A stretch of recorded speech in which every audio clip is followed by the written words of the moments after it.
Hey, welcome back to the Group Project Podcast, episode number 74. This is honestly one of the episodes I've been the most excited about. I've got somebody who I remember seeing on TV as a high school student in the big Super Bowl, in the big game, Dr. Kevin Dyson, former NFL wide receiver. He's going to be a high school principal next year. He's been an administrator here for a while. So Dr. Dyson, Kevin, what should I go with? I don't mind. I still get it depending on the time frame. People call me coach, call me Mr. and now of course in the last 3-4 years call me doctor. So I don't get caught up on titles too much. I try to be authentic to whoever it is and just be who I am. It's funny because if people defended the doctorate more than I do. I have friends and colleagues of Pepper like, no, it's Dr. Dyson now because they appreciate the work that it takes to get that moniker. So, me, I don't get caught up too much in it, but, greatly appreciated when I do hear it. So if you can't, I've had a chance to talk to Kevin here for the last 15, 20 minutes. And man, such a humble guy. I mean, such a nice, genuine, humble guy. You're going to hear it in the next 50 to 60 minutes. But just from somebody who I came in kind of nervous to talk to, like, man, this is the Music City Miracle guy. This is what I dreamed to be someday. And it never happened for me. But I'm just excited to chat with you about your leadership journey, which is such a cool story. And then everything that you're doing, like 8 things right now, on top of leading a high school here in the coming months. So let me just read a couple things from your bio, and then I'm going to hand it over to you to kind of to fill in the gaps here for me. So in case you are living under a rock, okay, Dr. Dyson was a wide receiver for the Tennessee Titans.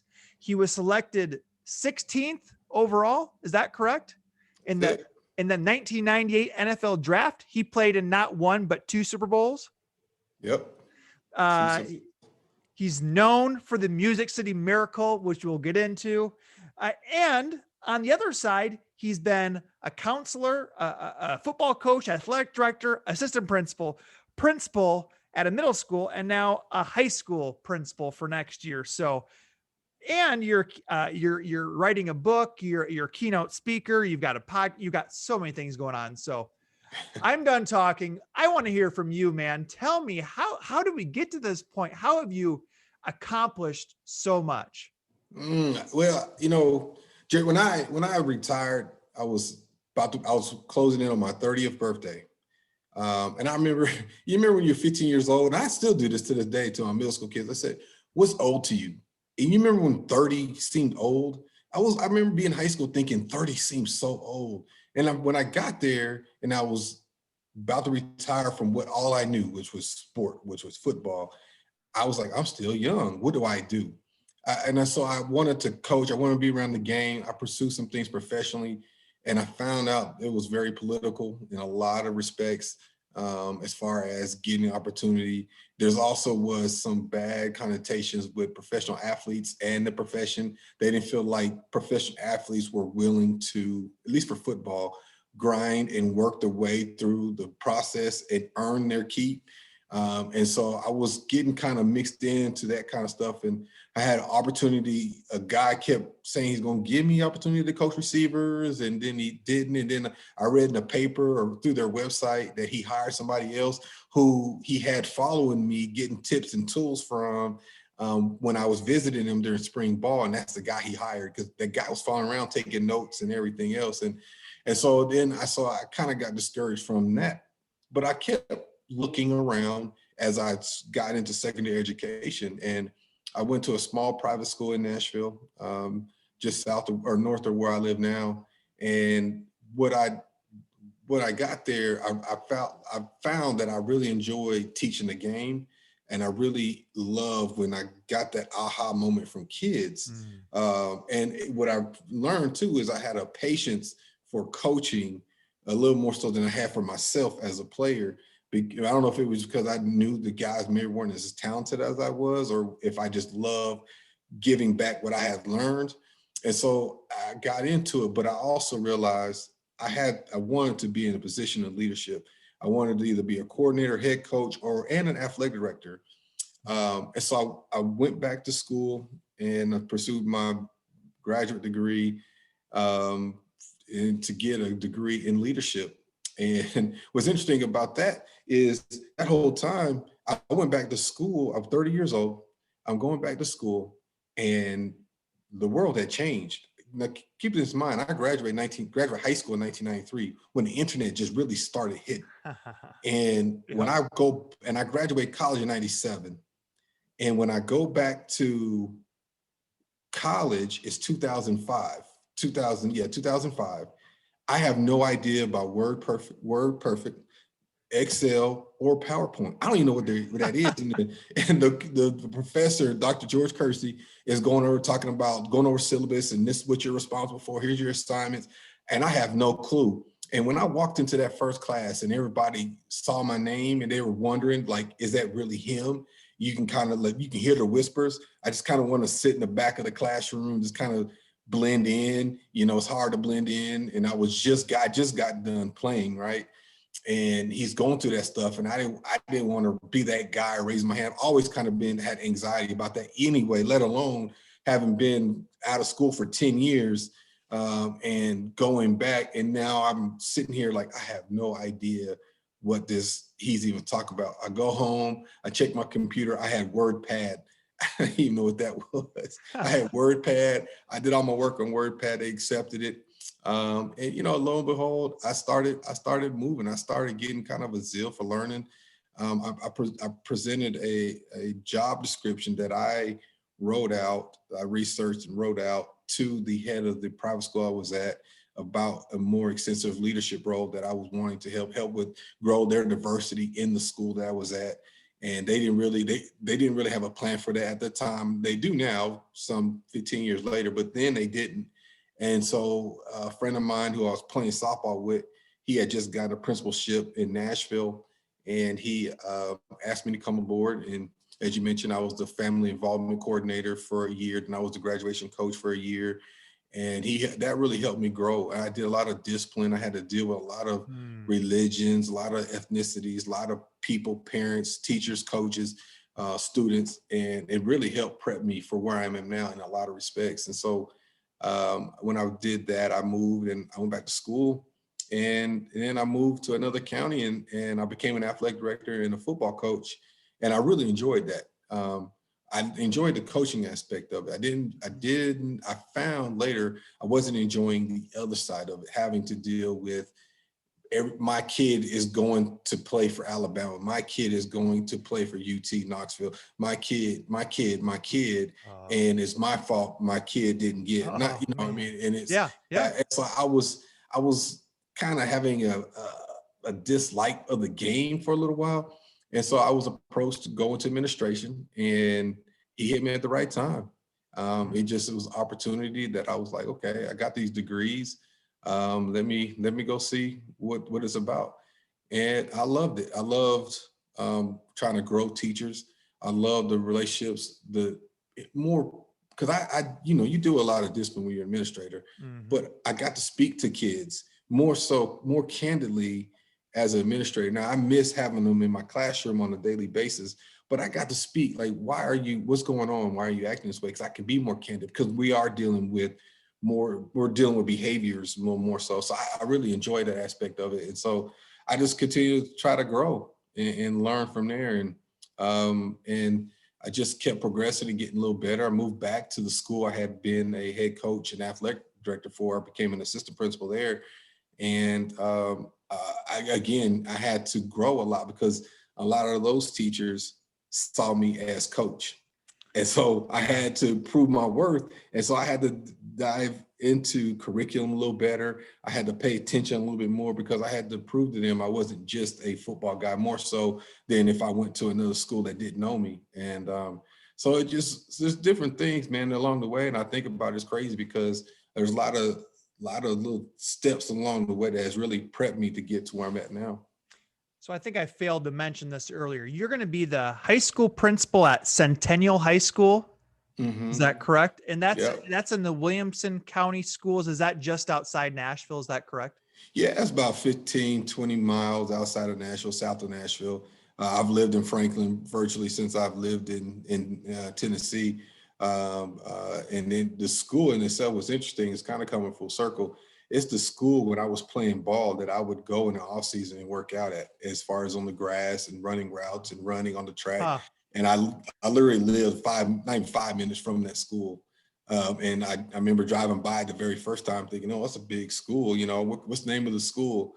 To now coming full circle and now be the leader of that school. It's a very diverse school.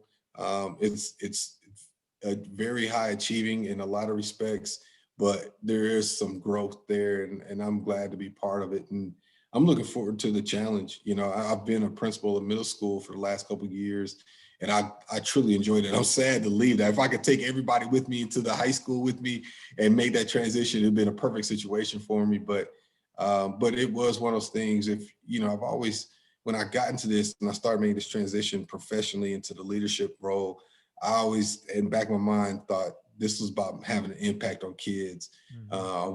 There's kids sitting in these seats that are like me. That kid that just needed somebody to believe in them. And I was an athlete. I was not an academic. So when I went and got my doctorate, and I said that to me, getting my doctorate was probably my greatest individual accomplishment over even being drafted in the first round. And I understand, I'm not belittling being drafted first round.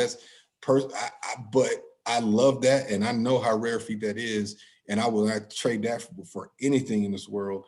But I was an athlete. I knew how to work as an athlete. I knew getting up early in the morning. I knew lift weights. I knew running extra laps. I knew go catch the football. I knew study my plays. That go reading books till you fall asleep in a chair, typing papers, checking your grammar. I didn't know that world. I didn't pay attention to that world. And so that's why I've called it my greatest individual accomplishments, because it was something outside my character, outside my norm that I had to learn how to do. And it's one of my proudest moments.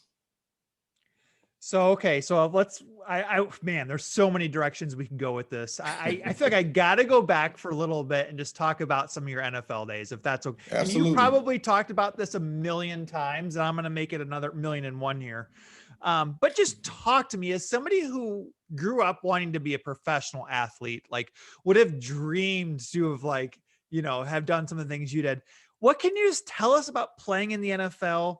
What about, just tell us about playing the NFL. What's it like? And then we're going to get into some of the specifics with some games and Super Bowls and that sort of thing. Well, I think the casual fan, when they look at it, they see the end result, just like anything else, right? Like when you talk about, even with school, I'll go back to education for a second. When you talk about graduation rates, people, all they see is that number, but they don't see the work, the 180 days that teachers and principals and everybody puts in for that end result, right? And so it's similar with football. People just assume, oh, I can do that because guys make it look easy, right? But the work, the diligence, the studying, the pain. I mean, waking up, your back's hurting, your neck's hurting, your shoulders, and still have to go perform every day. On top of that, you also got to perform every day. You're evaluated every day, every week, every month, every year to see if your worth is still there, your value is still there. If not, you're gone. And it's a very stressful environment, and it's very rewarding, but it's stressful. A lot of anxiety. There's a lot of guys dealing with depression, anxiety, even after. And we talked about my book. One of the chapters I write in my book, I talk about retiring from NFL, and I compare it to the 12-step process of recovering from addiction. There's a point of denial. There's a point of acceptance. There's a point of depression. There's just so many parallels to addiction, because I wouldn't say it's addicted to the money. You can say you're addicted to the fame, addicted to the fans, but it's more than that. It's what you know. It's what you've worked your whole life to get to, your dream, and you're fulfilling your dream. And for you to get to that point, and for me, it ended abruptly because of injuries and things like that. It wasn't even no ceremony for me. It's nothing like I get to like Peyton Manning or whoever, and you get to get a gift every city you go because you telling everybody it's your last year. I didn't have that. It was, you're no longer worth it. So you might as well go retire. And so for the NFL, the anxiety and pressure that comes with it, I think people, they belittle that because they just see the money and they see the end results, which is the game. And they hear the stories, the CTEs, they hear the soreness, they hear the guys that die early. You know, like, truth be told, I'm beyond middle life right now, because the average life expectancy of an NFL player is like early 60s. I'm 45, about to be 46 years old. You know what I mean? And so what people just assume this glamorous life, and they don't understand the work and the pounding you put on your body just to entertain people. And again, you're trying to provide for your family and your family's family and beyond for generations. And don't get me wrong, it's a king's ransom for a kid's game. But there's a lot that comes with that. There is a lot. And I'm an advocate for it. I wouldn't trade anything I did for where I'm at now for it. I've gained a lot of lessons for it. And we talked about this off air, the lessons that I've got from playing sports and how I translate that to what I do now. I would never trade none of that for the world, because I think those lessons are so important, but it's not as easy as they make it look. And I think a lot of people don't understand that. So many good things there. I mean, that was incredible. No wonder you're a keynote speaker, man, because I could just listen to the story. I mean, there's so much I want to ask about. Okay, I feel like let's just jump into the music, the play here, the Music City Miracle. You've probably explained it thousands of times, but first of all, for those of you who don't know, if you ever Google search like top plays in NFL history, right? Or most shocking plays, or you watch NFL Network, and like, this is one of the plays that people say, where were you when this happened? Yeah. I can remember I know exactly where I was at, because I was on a family trip in a hotel room watching your guys' game when that all happened. But can you take us back? Just take us back to that whole, like, how did that all unfold in your mind, from your eyes, in that moment of that Music City Miracle play? Well, I'll take you back even further. In the third quarter, I had left late in the third quarter, early fourth. I left to go get intravenous fluids. I was cramping up. And it was weird because it was cold outside. It wasn't from heat exhaustion. It was from dilution. I was diluting myself. I drank too much water that I was urinating way too much. So I didn't have enough pH in my body. So anyway, it was just, I was cramping up. So I had to go get an IV in the third quarter. And at that time, Derek Mason, our number one kick returner, had got a punt return and got a concussion. Well, his backup was Anthony Dorsett Jr. And right around the time Buffalo Bills went there and scored, took the lead, I didn't realize this, he was cramping up. He couldn't run. And so I had return kicks in college. And I did a little bit my rookie year just to see, but then I became a starting receiver, and typically you're not doing both. And Jeff Fisher and Al Lara was Dyson. Well, at that time, I'm on one side of the field talking with McNair and Eddie George and our offense coordinator, and we're talking about what we're going to do and what we called our last three plays. And then those last three plays and we're going over the order. We have three plays in order. There's certain positions you're trying to get on the field to kick the winning field goal. There's 16 seconds left. And we were talking about that, and they're calling my name. I'm like, why they call my name? Only special teams I was on was the hands team, and that's to recover an onside kick. I'm like, they're not onside kicking, so why are they calling my name? And they say, no, we need you. We're going to do home run throwback. So they're going to squib the ball, and they're going to squib it to Frank, and they're going to lateral to Isaac Bird, and he's going to get behind him, and if you get in trouble, he pitches to you, and you get what you can't get out of bounds. I'm like, what? And so I'm getting on the field, and they're explaining this to me, and Isaac Bird said, hey, just get behind me. I will pitch it to you. And then Frank's trying to tell me something. I'm like, all right, okay. And so the whole time, and again, I go back, even in practice, I watched it, I've seen it, but I was 1 foot out the door, 1 foot on the field. It was Saturdays when we worked it. Either you're going to the hotel or you're going to the airport. And it was one of those things like, we're never going to do this. We're never going to run it, right? I'd never been a part of it. And so the ball goes in the air. Doug Christie bloops it. And I don't know, Isaac Bird, who would have been in the position I was in had Anthony Dorsett and Derek Mason been in the game, he got moved over into an unnatural position for himself. And I don't know why. I don't know that bloop. It took everybody out of position, including the kicking team. I figure, and I don't know this, that when he kicked a high blooping kick, that the kicking team assumed whoever caught it was going to go for a fair catch. So when you do that, everybody just kind of converges on the football. Well, as it would be, Lorenzo Neal had the presence of mind to catch it. And I'll go back even further. Lorenzo Neal told Frank Wycheck, hey, I'm going to catch this ball. Come get it from me. He ordained it. He told Frank before the kickoff to come get this ball from me. I'm going to catch this. And so he catches it. And I'll tell you what, I tell this story, I joke, because of all the skilled players on our football team, to have the ball come to them, Lorenzo Neal would be the last one you want on your team to catch it. He had hands of stone. He wasn't there to catch the football. He was there to block for Eddie George. That was his job. And when that ball went to him, I make this joke that Eddie grabbed his helmet and he started walking off the field because we just knew it was over because he was going to fall. Right?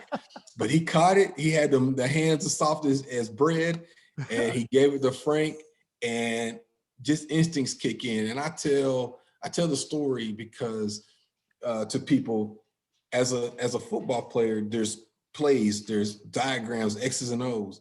And at some time, a football player has to be a football player. Instincts kick in. So they may tell you to run 12 yards and cut across the field, but you see something happen real quick, you go 8 and you cut across and it works out. And this was one of those things where I just had a sixth sense of, wait a minute, that's not what they said. And here's the ball coming. I stepped back.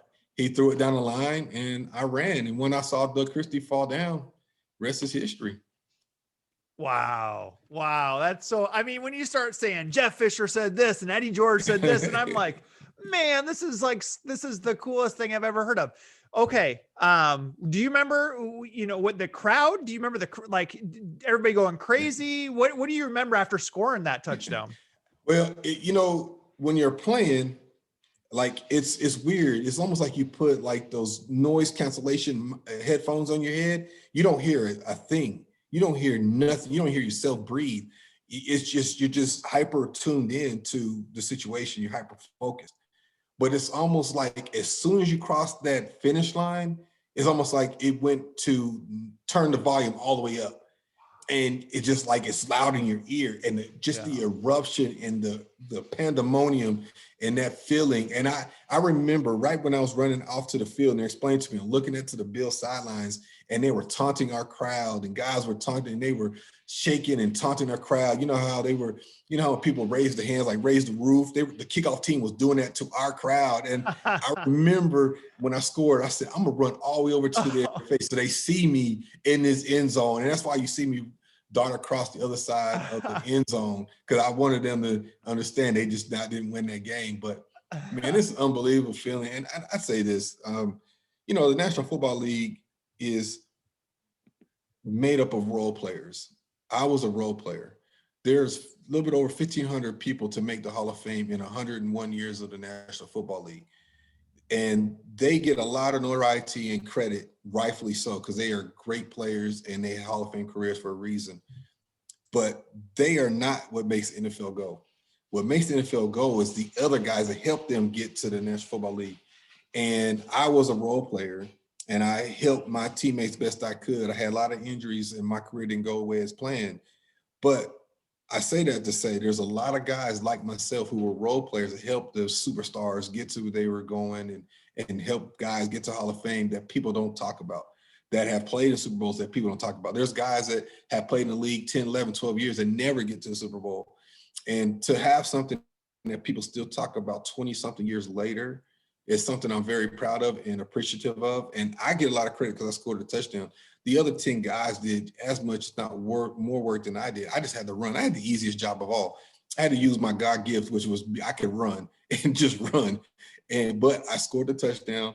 I had the ball in the hand last, so I get a lot of credit. And so I say that to say I didn't have the career that I expected or wanted. I had a lot of injuries, but to still be somewhat relevant 20 years later for what I did and be appreciated for the work and the hard work that I put in to even get to that level is something I'm very happy and humbled to have and proud of. And as you mentioned, when they did the top 100 plays in the National Football League for the 100-year, the season last 2 years ago, I think it was, and mine was in the top 5, and it was just like, wow, I'm always going to be mentioned. And my name anyway is going to be synonymous with something, not just me, there's other guys, but me, we're talking about me now. And I'm always going to be synonymous with something with the National Football League. And, it's humbling, but I'm very appreciative of it at the same time.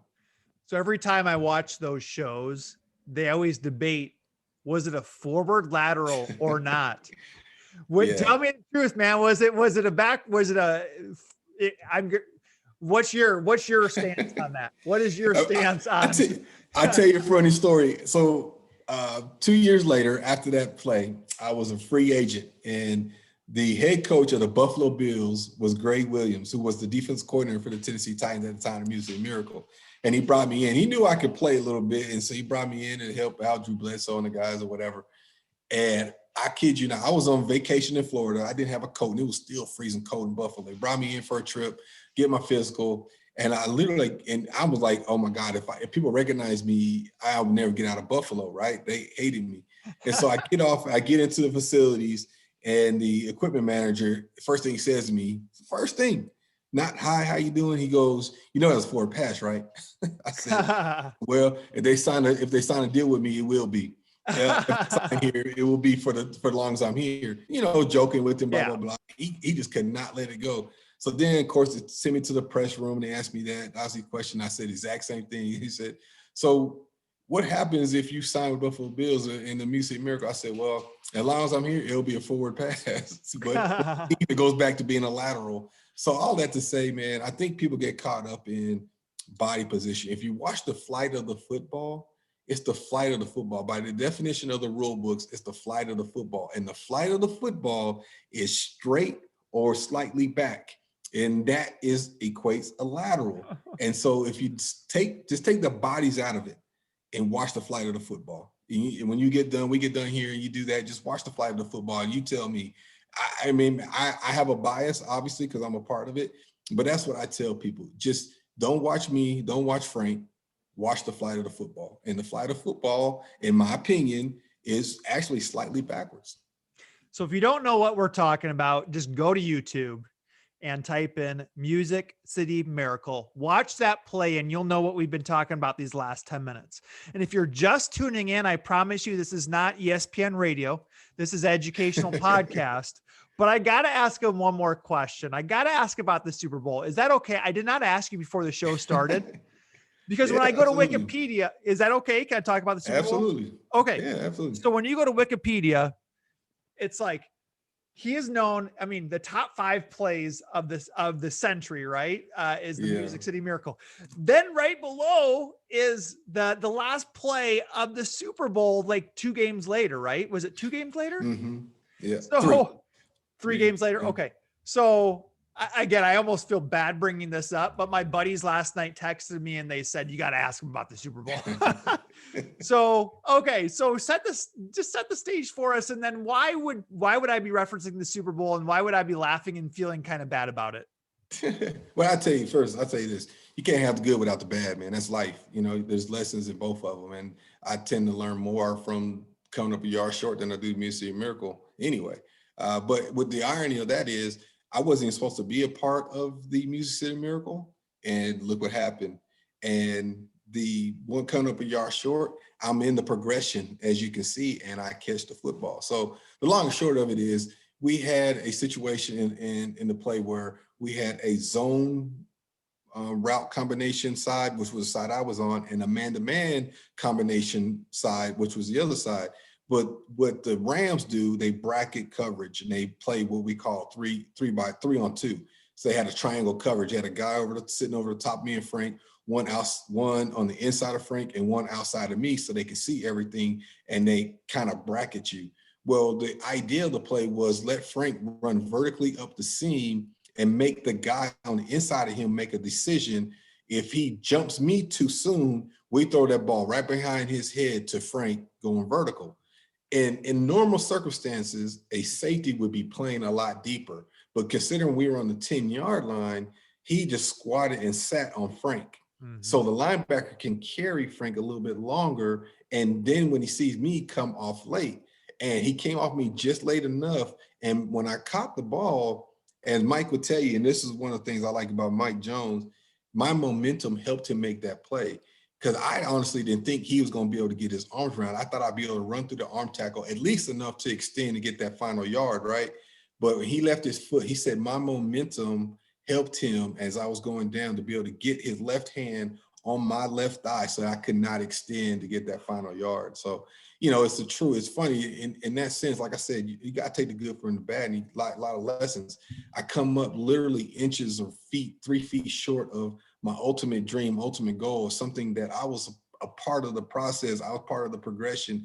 And this 3 weeks prior, I wasn't even supposed to be in it. I wasn't even part of the conversation. And yet here I am thrown in a situation and it works out. But in that life, you know, sometimes you're going to be in a situation where you benefit from it and you gain from it. And you're like, man, that worked out great. And then something you worked your tail off for and you're part of it, it just doesn't work out. And what do you do from it? You bounce back from it. You learn from it. You grow from it. And that in essence is what I did, man. I had the best offseason of my life. Not that I ever didn't work hard before that, but that next offseason, I wanted to get back to that moment so bad. I learned more about diet. I learned more about exercise, stretching, yoga. I was like, okay, this is what it takes to get to that level. So it was beneficial for me. It wasn't like take anything for granted, like just do your normal workout season, your off season. No, so there was a lot of good that came from that. And again, you know, people tend, again, of course, I live in Nashville. I'm right outside Nashville. And of course, everybody remembers it was here in the city, and the stadium seats 68,000, but it was really 90,000 people there. It was a lot of people that saw that play and made a lot of people happy. And so that tends to come up more than the Super Bowl.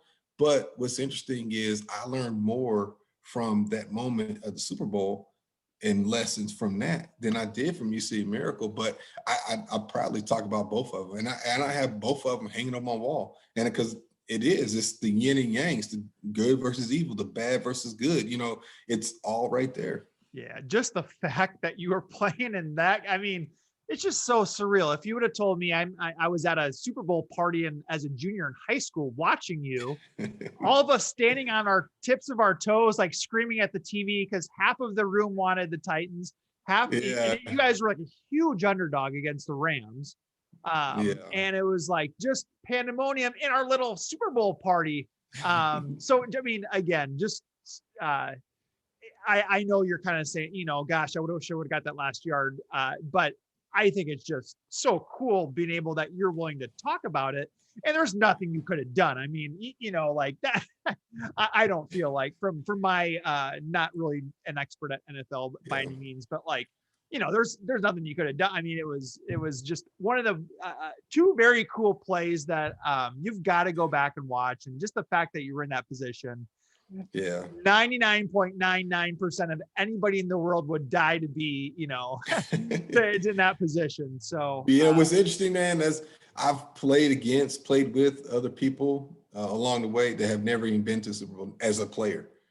Yeah. And to be a part of one that's still talked about 20 some odd years later, it's something to say about that. Again, it's not the way I would love for it to end up, but I was fortunate. I was in my second year in the National Football League. I was 24 years old.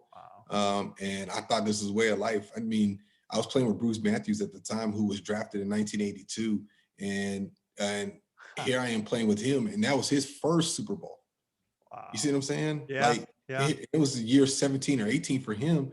And I'm like, man, I'm in my second year. Like, this happens. This is going to happen all the time, and you just, you not that I took it for granted, because, you don't do that, but there's a lot of luck, a lot of hard work that goes into that.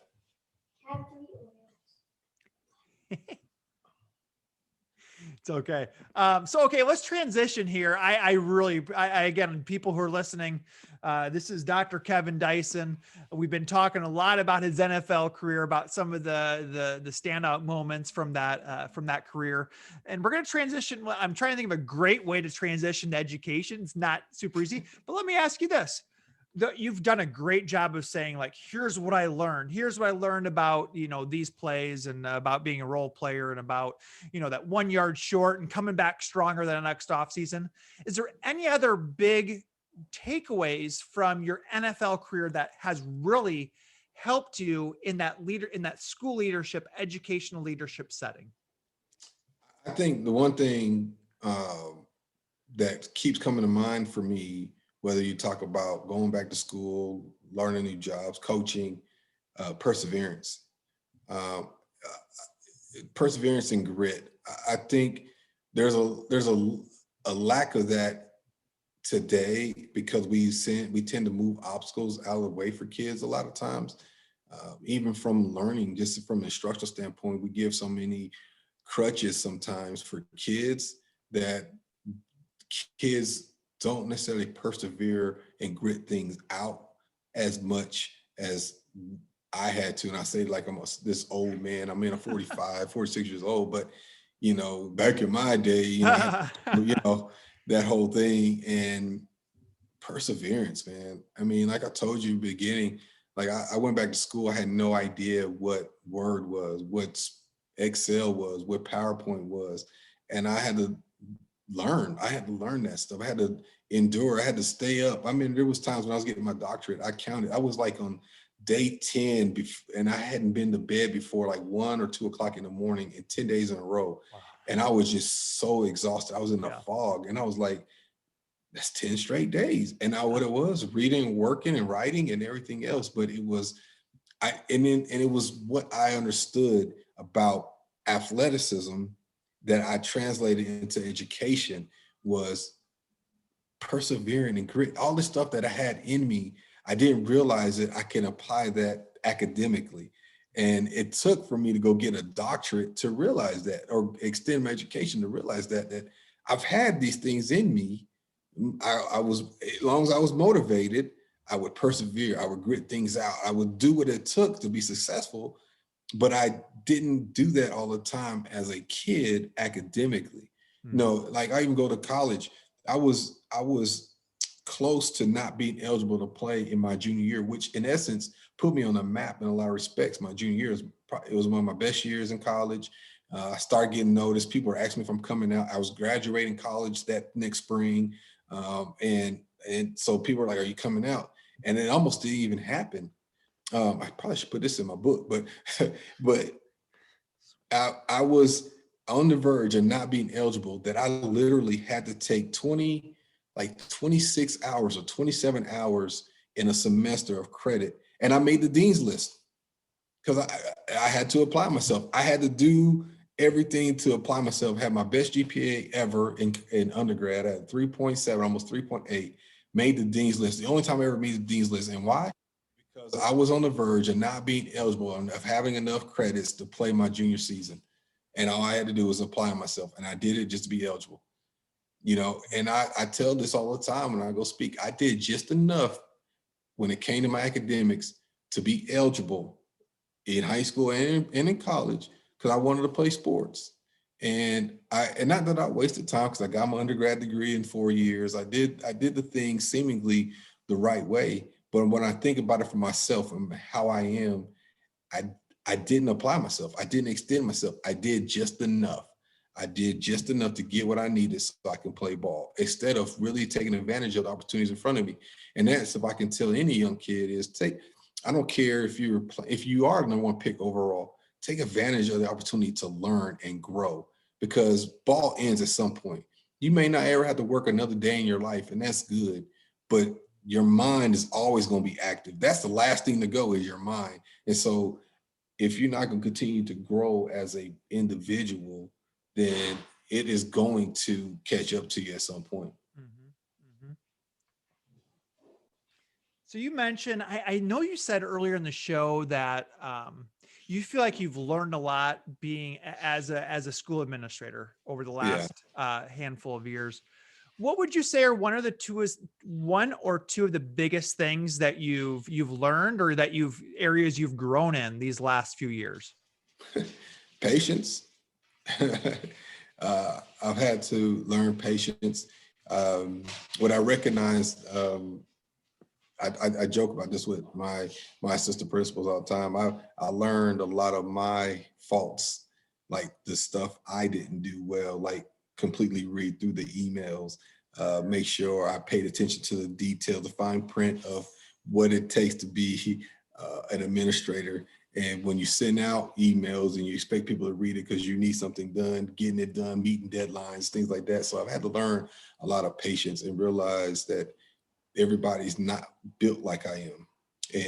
And I was the same way in a lot of respects, but it took for me to go on this side of the equation to understand that. And that's one of the big things I take away from it, is just learning the value of being patient with not just myself, but other students, teachers, parents, and you understand everybody just wants to be heard at the end of the day.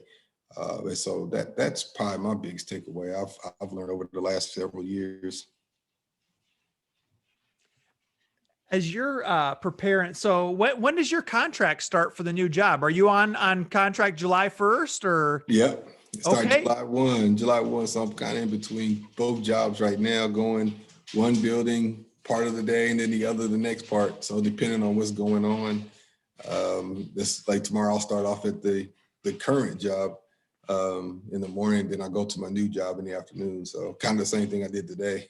So Yeah. Oh you know, yeah. it's been fun. I think the good news is one is in a good spot. The one I'm leaving is in a good spot.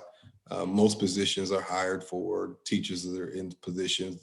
Both APs are in place. They're good. And I feel good about there. It's just fine tune a couple of things, get some things, some stuff ordered and budget wise, and then I feel good about leaving it next week. The other spot, high school, uh, chemistry teacher, special ed teacher, some of those hard to fill positions for high school Uh-huh.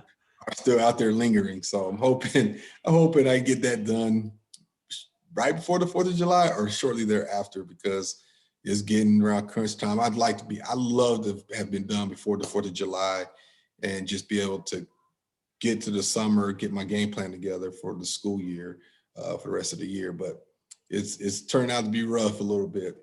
Well, you're making me feel better, because if you're in suburban Nashville and you guys are struggling to fill those positions, we're struggling here in I don't know if I'd call this rural Iowa, but we're struggling too, man. So you're making me feel a little bit better about those hard to fill positions. Um, One thing that I think you talked about earlier, and I'm curious, having that professional athlete background, maybe how is that maybe provided some advantages for you in Mhm. administration? And then I think you mentioned this earlier, maybe some disadvantages, if Yeah. possible. Can you share maybe your thoughts on both sides of that? Yeah, I appreciate that. I think some of the advantages are what I found out, even in that county I'm in, and ones I've come before, a lot of principals are former athletes. And I think there's a sense of, you know, perseverance, as I mentioned before. There's a sense of not being rattled. There's a sense of teamwork, collaboration. There's people that are direct leaders, organized, understands game plans, things of that nature that comes from being a coach and an athlete that you don't necessarily get unless you compete like that, especially at the level I have. And I think that stuff has served me well. I don't get rattled too easily. And so that has served me well. But some of the disadvantages is a lot of times I feel like, and maybe it's partly me, I have to combat some stereotypes. Stereotypes of being African American male, stereotypes of being an African male athlete, stereotypes of just being a former PE teacher. There's a lot of things and it may just be me. I may just have those in my head, feeling like I have to work harder because of those things. And it may not be true, but I always feel like they're there lingering. And I feel like I got to prove myself all the time. And so maybe that's probably why I work as hard as I do to dispel a lot of those. And it may just be me and I'm just making assumptions, but that's how I feel. Mm-hmm, mm-hmm. we have a lot of aspiring school leaders who listen to this show. And I Yeah. always try to ask the same question. What advice, what are one or two best pieces of advice you would give school leaders who are just starting out, trying to get their first AP job or whatever, AD job, whatever it might be? Well, I'll give you a story. So, and they're two different stories, but they're molded into one, and they kind of show you. When I first went into that little small private school in Nashville, and I started picking up trash off the field, helping with the water bottles, doing the little things, doing the little work, the stuff that's supposed to be everybody else's job. One of the coaches said to me, he said, "Man, I really appreciate that. I thought you were going to be this prima donna, but you really just like everybody else. You just pick up trash." And so when I got to the middle school, I started picking up trash off the floor, and I literally walked by a teacher who stepped over the trash to go to her classroom, and I picked that up. And she said, "Oh, hey, Dr. Dyson, how you doing?" I was like, "Hey," I've been balling up doing the trash. And my point in that saying is, you have to be willing to do whatever it takes. You have to be able to roll your sleeves up. You have to be willing to pick up trash, wipe tables down. I mean, I've had people when I was moving furniture come to me, like literally come to my office from other schools as they were doing PD at our school and say, "I just got to tell you, it's good to see a principal roll up their sleeves and do dirty work. I've never seen that." I'm like, "What?" That didn't make sense to me. Then recently I was wiping down tables in the cafeteria between lunches, and one of my teachers came in there and didn't no idea I was doing that stuff. It was like, "I just want to tell you, you inspire me because it makes me want to help, because I didn't realize you were down here cleaning and mopping just like everybody else." So all that to say is, if you want to extend your career, you have to be willing to do a little bit of everything. You can't be afraid to say, "That's not my job. That's not my responsibility. I don't care if it is going and plunge in the toilet." You have to sometimes. You have to be able to humble yourself. You would do it at home. You would do what it takes to whatever. And I think a lot of times people just have this mindset of, "This is where I'm going. This is what I need to do. I'm going to be the athletic director and I'm going to do discipline, but I'm not going to go ahead and help clean the tables. I'm not going to go help move desks. I'm not going to help." They're going to stick to what they do. And if they do it, it's reluctancy.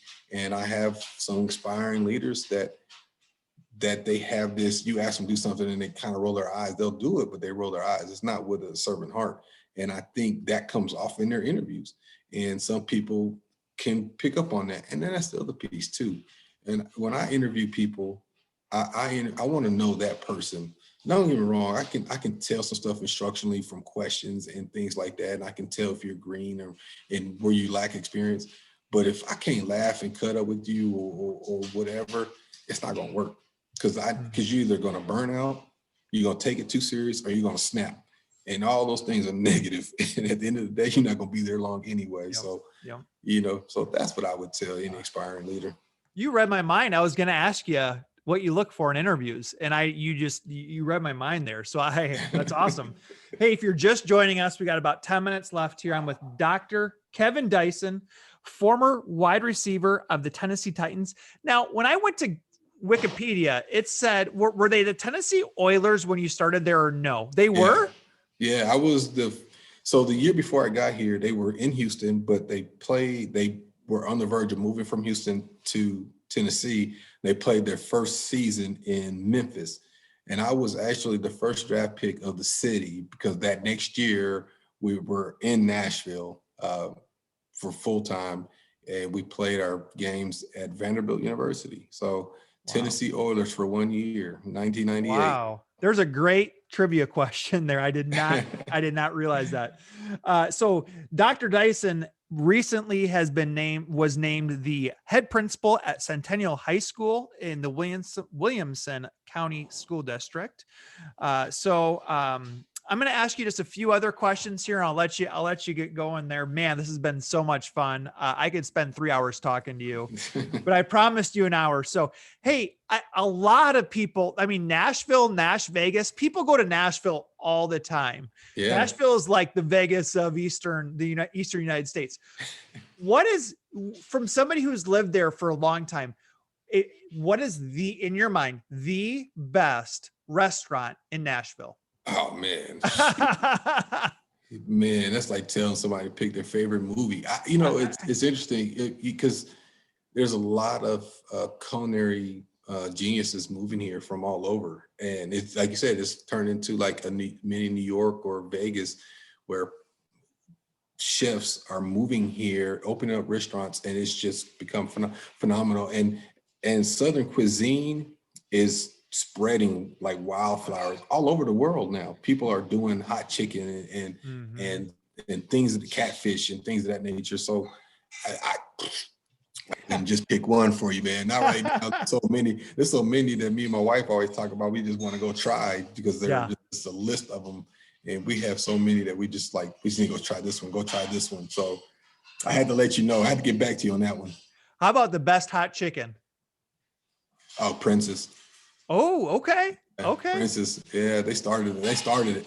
Okay. Because everybody says Hattie B's, right? Hattie B's. Yeah. Okay. Yeah, started, yeah. But they got these crazy lines, man. I mean, it's just that's the original. What's that? And that is the original. Okay, but hey, you said Prince's, right? Yeah, but Hattie B's is the original. You're right. Okay. Either way, I mean, that's, people who go to Nashville for the first time, that's what you got to check out is the hot chicken. I mean, it's just, it's awesome. Hey, we talked a little bit. You've got a book coming. You're working on a book. You've mentioned it a couple of times. Why don't you, if there's anything you want to share about that book, and then I also want to ask you, what is your favorite book that you've read that has maybe influenced you as personally or professionally? Well, mine, it's, I'm trying to figure out how to spin it. I wasn't necessarily trying to do anything that was autobiography, but there's a lot of different lessons within what I had that I think is hard to keep me out of it. So, but I'm still working on it. And we talked about a little bit over here of the direction to go, how to edit it. But the book that I tend to like is called The Third Door by Alex Banyan. Yeah, I don't know if you ever read that one, but he's a guy who he's raised in an Indian family, traditional Indian family, and it was you go into the medical field, and he just never felt connected to that. And UCLA, I think it was, not USC. It was UCLA or USC, I can't remember. And he gets up there and he goes on The Price is Right. He wins some money and he decides he wants to know what makes people successful. So he goes and seeks these interviews from like Bill Gates and all these different people, Bezos and all these people. He just tried to figure out there's a common thread, common denominator that makes these guys who they are. And you have to read the book, but he calls it The Third Door because some of the things he's had to do to get these interviews, he equates it to like going to the club.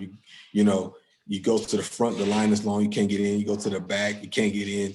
But there's always that glimmer of hope, that third door to get you in, and that's what he has done. But that's one that I kind of relate to. Just different. You gotta. It might not be the first time, might be the second time, but the third time is what you got to kind of look to and maybe make yourself successful. So I always ask this question, and this is I want to see where you go with this here, but I always ask the question, can you recall a job you applied for but did not get? Did you learn anything from it? So either a job or anything, going back to the professional sports, maybe a tryout, but anything, what comes to your mind first on that question? My last 2 years in the NFL. Especially my last one. I'll just start there because the Washington Redskins, now Washington football team. I had a pretty good training camp, and I met with Vinny Serrato and Coach Joe Gibbs at the time, and they said, "Man, you had one of our best camps. You're one of our best receivers." He said, "I just don't know what to do. We just drafted a guy. We just signed Santana Moss and I forget the other guy's name, David Patton. And you don't play special teams, but man, you really had a great camp." He says, "It's a numbers game. I like to keep tight ends, like to keep fullbacks. I don't know. We'll be in touch." Well, at that time, I came back to Nashville to a wedding, went back up there and met with them, and they said, "We're gonna have to release you, but we like to stay in contact with you, and if somebody goes down, we'll bring you back." And somebody went down. They called me, and they decided not to bring me back. I guess he wasn't gonna be gone long enough, and so. After that very next offseason, I was at the crossroads. Do I go the second side of life or continue to chase the dream? And I decided to go ahead and retire. And that's why I retired. Essentially, so I got caught up in the business, but that was those things when being released from the Chargers, being released from Recreation. That was the first time I had applied or tried out for anything and didn't make it. So those are only 2 times. Do you feel like that helps you when you have to maybe have a difficult conversation with a staff member or have to tell somebody you didn't get the job? Thanks for applying, but we were going with a different candidate. Do you feel like some of those stories help you in the educational world? I think so. I think just from how to deal with it and from a people and how to deliver it. I, I, I think that's something that's underestimated sometimes is the delivery and how to get about it. It's not easy. Nobody likes having those conversations, but it's all about the delivery. You know, you don't have to be ugly about it. And I know I've been around people that have been, I've worked with people that have been like, here's your walking papers. Well, what did I do wrong? I'm not telling you, I'm not talking to you. And, you know, and at that time, yeah, we know professionally, I can't tell you anything because HR says I can't say this, but there is ways to communicate to say, you know, hey, it's just not the right place at the right time. And I've been around people that didn't have that tact. And, but, you know, again, at the end of the day, people just want to be valued and heard. And so I think that is what that has helped with me understanding, because when all I got was, hey, go see coach, bring your playbook. Hey, thank you for your time. Bye. You know, and it's just a rough to hear that. And there's really no true explanation other than, you know, it comes down to numbers. Just we're only keeping XYZ amount of receivers and you're on the outside looking in. We talked at the beginning of the show. You're a high school principal. You're doing the post game pregame show for the Titans. Keynote speaker, author. You do so much. What is your tip? What's your top best tip for being productive? Never stop growing or trying to learning. You know, I think we can all get complacent, and I'll even say this, like even like my wife, we joke because I call her the jack of all trades, master of none, but she's always trying different things. And now trying to get that entrepreneurial heart. And now trying to learn that as well, trying to learn the entrepreneurial side of things too, business and investing and things like that, trying to grow in that, because I just want to learn. And I think that's one thing that I have grown in appreciation over the last 15 years after being retired is an appreciation of learning, which I don't think I had at a younger age. And there's so much information out there and so much things, so many people doing so many positive things that it's a willingness and an expectation of yourself to want to learn whatever it is and get better at. You know, I started doing broadcasting pretty much right after, and it was because of my name, right? Because opportunities, doors open because of my name. So I started doing TV and radio. Well, I wasn't very good at the beginning. I was talking too fast or whatever. And I'd have people, they'd text me or call me, say, hey, slow down or whatever it was. And I had to listen to myself. Oh, I see what you're saying. And so you have a willingness to want to get better and grow at it. So then you start getting that down. And then another thing comes about, start people asking you to come speak at their graduation or at their banquet or whatever. And it's like, man, how do I do this? You don't just show up and start talking. You got to have a plan. You got to have a flow. And so you had to get better at that. That's something you work on. You start, you know, doing that type of thing. So then you start working on this, and you start with. So it's again, it goes back to a lot of the same skills helping me be successful athlete. Is the same thing I'm translating into all these other different things. Is practice, work ethic, motivation, perseverance, grit. Is kind of all this stuff kind of bottled up into me, and it helps me kind of do all those things. Now, again, we talked about it. I'm not necessarily an expert in any field, but I do enjoy learning all the different facets of all the fields. And, you know, if I'm an expert in anything, it would be on continue to learn. And I guess since I have my doctorate in leadership, I guess leadership, but even then I still feel like I'm still growing and learning. And I hope I don't become an expert in something, because if you become an expert in one particular thing, why continue to do it? Because you're just gonna be stagnant. If you can't grow in something, why continue to do it? And that's what I felt like. If I knew everything there was about one thing, I wouldn't do it anymore, because what's the point? You're not going to grow at it. You're not going to do any further. You're not going to make yourself any better. You're going to go off to the next thing anyway. So as long as I feel like I'm still growing and learning, then I'll continue to go that route. So you've got, we're about done here. I really, this has been so much fun, and we've been able to do a great blend of sports and education, leadership, your journey. For those of you who can't see at home, you've got a podcast behind you here. The name of a podcast, name of a group, few guys that pump out some information here. What can you share about your show? And it sounds like you're going to be releasing some episodes here soon. Why don't you share what you've been working on? Well, similar to what we've been talking about, just my journey. That's kind of how the podcast came around. It's called 3 the Pro Way.